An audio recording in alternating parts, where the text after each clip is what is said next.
You ask Tiger to solve.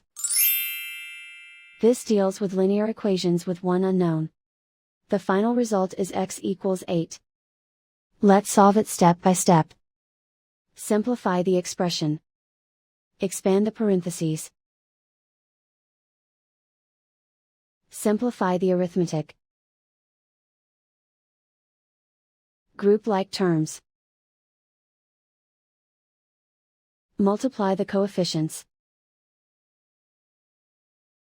Group all x terms on the left side of the equation.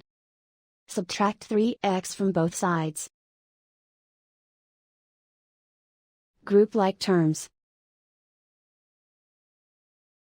Simplify the arithmetic. Group like terms. Simplify the arithmetic.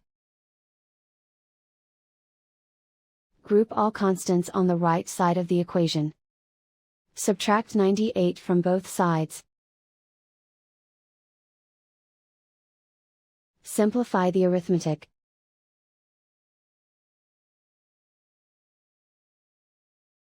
Isolate the x.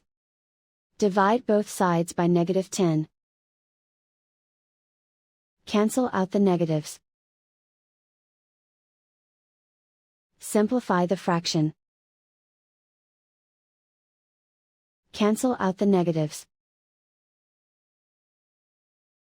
Find the greatest common factor of the numerator and denominator.